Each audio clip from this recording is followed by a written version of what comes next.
अस्सलाम वालेकुम रहमतुल्लाह। आज इतवार 3 मार्च है। मौसम लाहौर का आजकल एक्सेप्शनली ब्यूटीफुल है। रमज़ानुल मुबारक बिल्कुल करीब आ चुका है।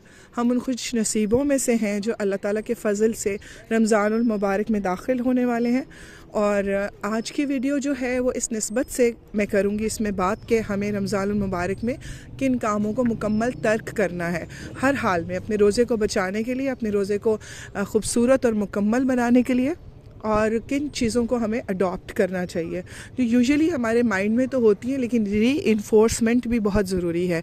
यानी हम इस पर बात बहुत कम करते हैं, क्योंकि जिस तरह हमें अहादीस से मिलता है कि रोज़े के दरमियान में भी और रमज़ानुल मुबारक के पूरे महीने में भी लहू व लाब के कामों से बचना है।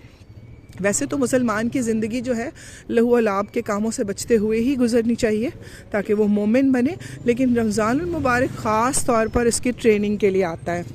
और हमारी ट्रेनिंग तब होगी जब हम सोच समझ कर ध्यान से, फोकस से इसमें दाखिल होंगे। यानी कि हमें पता होना चाहिए कि ये कौन से काम हैं जिनसे बचना बहुत ही ज़रूरी है, ताकि उस हदीस पाक के मुताबिक कि रमज़ानुल मुबारक में जो शख्स जिसको मिला और वो उसमें अपनी बख्शिश ना करा सका, उससे बड़ा बदनसीब कोई नहीं है। ये पूरी हदीस है, बड़ी तफसील से बयान हुई है, और उसके मुताबिक हम हर हाल में अपनी बख्शिश करवा के ही दाखिल हों।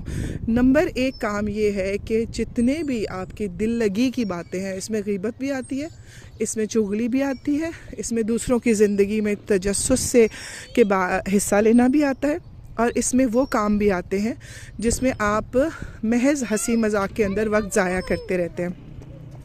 इसमें वो टीवी ड्रामे भी आते हैं जो ख़ास तौर पर रमज़ान के लिए बनाए जाते हैं। हर रोज़ 7 बजे या 8 बजे चलाए जाते हैं, उनका डेली एपिसोड चलाया जाता है। ये एक साजिश है बाकायदा, जिसमें हमारा मीडिया शामिल है कि हर रोज़ ड्रामा देखें, लोगों का दिल उसमें लग जाए।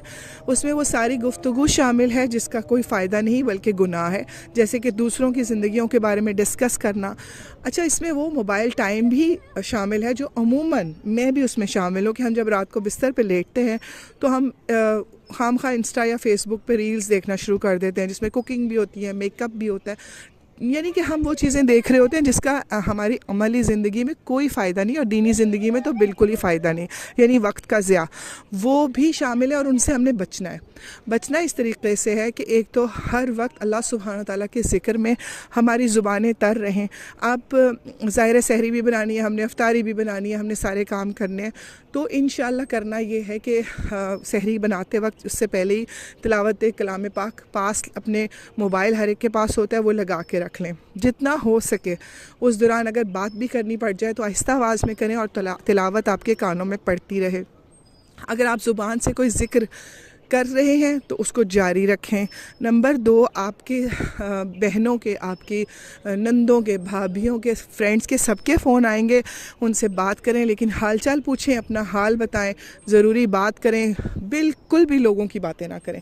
ख़ानदानों में ये हो रहा है, फ़लाँ के घर ये हुआ, फ़लाँ ने कैसे किया, बिल्कुल ना करें। आपने ख़ास तौर पे इसका एहतमाम करना है। और दूसरी एक इम्पॉर्टेंट बात है कि म्यूज़िक वगैरह जो कि हमारे मतलब टीवी ड्रामों में भी और एड्स में भी बहुत चलता है, उससे परहेज़ करें।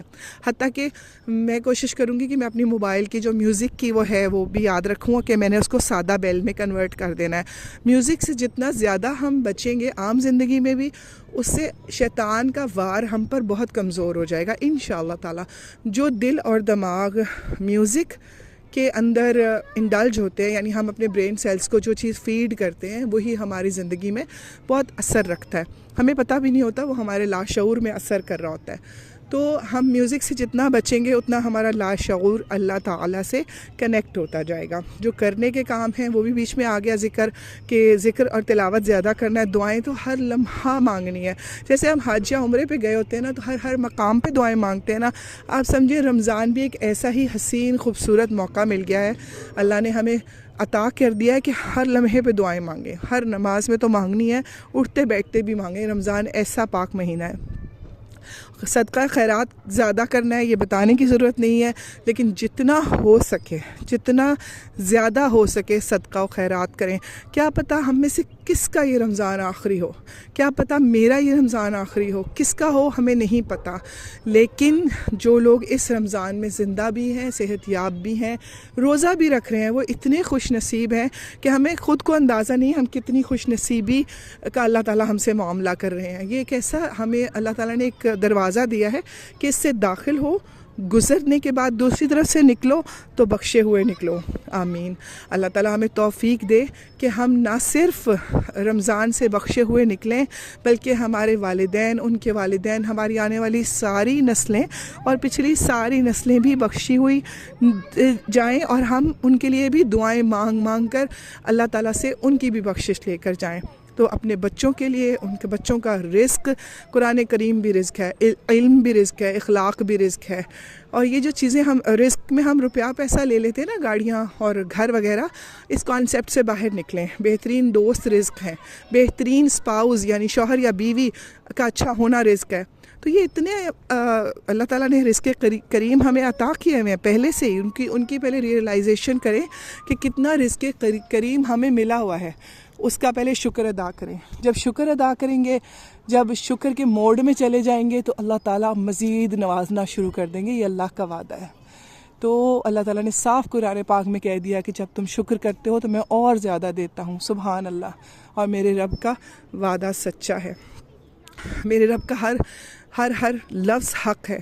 تو اللہ تعالیٰ ہمیں توفیق دے کہ ہم رمضان المبارک کو اس طرح سے لیں کہ یہ بخشش کا ایک پیریڈ آ گیا ہے ہمارے اوپر، 30 ڈیز کا ایسا ٹائم جس کے اندر سے ہم نے گزرنا ہے، تو پاک صاف ہو کر دوسری طرف سے نکلنا ہے. آمین ثم آمین.